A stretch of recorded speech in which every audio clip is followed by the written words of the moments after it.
આપણા દાદાજીનો ટાઈમ, આપણા પપ્પાનો ટાઈમ અને આપણો ટાઈમ કેટલું બધું બદલાઈ ગયું છે. જરા ચેક કરીએ. જો દાદાજી સાયકલ ચલાવતા, પપ્પા સ્કૂટર ચલાવતા અને આપણે ફેન્સી બાઇક અને કાર ચલાવી શકીએ છીએ. દાદાજી વખતે ટ્રાવેલિંગ એટલે તીર્થયાત્રા કરવી, પપ્પા વખતે ટ્રાવેલિંગ એટલે શિમલા, કુલુ મનાલી, નેપાલ, હરિદ્વાર, કન્યાકુમારી, રાજસ્થાન અને આપણા વખતે ટ્રાવેલિંગ એટલે બાલી, કોર્સિકો, સેન્ટોરીની, સ્કેન્ડિનેવિયા, અલાસ્કા. દાદાજીના ટાઈમે ટ્રેનમાં ટ્રાવેલિંગ એટલે ભીડ, ધક્કા મુક્કી, જગ્યા મળે કે નહીં ખબર નહીં. અને પપ્પાના ટાઈમે દરેક પ્લેટફોર્મ ઉપર મળતી ત્યાંની પ્રખ્યાત વાનગી ખાવાની અને ખાવાની. અને આપણા વખતે ટ્રેનમાં બધા જ સ્ટેશન્સ પર, પ્લેટફોર્મ પર ચળકતા લાલ પીળા રેપર્સમાં એકની એક વેફર મળે, બધે કોમન. અને ઓનલાઈન ઓર્ડર કરો તો જમવાનું ડબ્બામાં સીટ સુધી આવીને આપી જાય. દાદાજીના ટાઈમે એસી નહોતા, પંખાએ નહોતા. પપ્પાના ટાઈમે એસી નહોતા, કુલર હતા, ખસની ટટ્ટી હતી. ને આપણે તો રૂમ ઠંડા કરીને ગરમ હવા બહાર ફેંકે એવા એસીના એડિક્ટ છીએ. શિયાળામાં એ ગાડીઓમાં એસી હોય, કોર્પોરેટ ઓફિસમાં એસી ચાલુ જ હોય.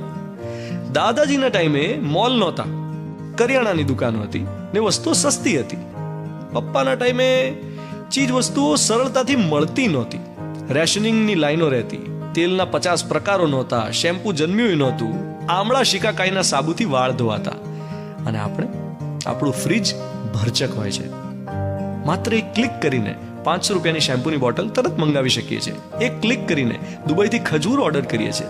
દાદાજી વખતે વસ્તુઓ અવેલેબલ નહોતી, સર્વાઈવલનો સંઘર્ષ હતો. પપ્પા વખતે સિસ્ટમમાં કરપ્શન, લાંચ રિશ્વતને કારણે સંઘર્ષ હતો. અને આપણા સમયમાં મનના કરપ્શન સામે સંઘર્ષ છે.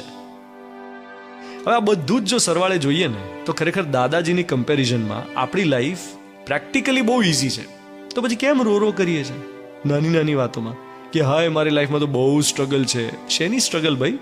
ઘંટી દળવી પડે છે, પાણી લેવા જવું પડે છે કુએ, 5-6 છોકરા ઉછેરવાની સ્ટ્રગલ છે. આપણા દાદા દાદીઓએ આટલું બધું કર્યું ને તોય સંતોષથી જીવ્યા.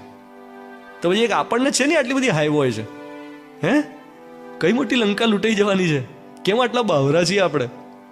તમારું ને મારું બંનેનું બાવરા પણ ઓછું થાય અને આપણી પેરેન્ટલ જનરેશનની જેમ સંતોષથી આપણે જીવી શકીએ એવી શુભેચ્છા મિર્ચી પર હું છું ધ્વનિત તમારી સાથે.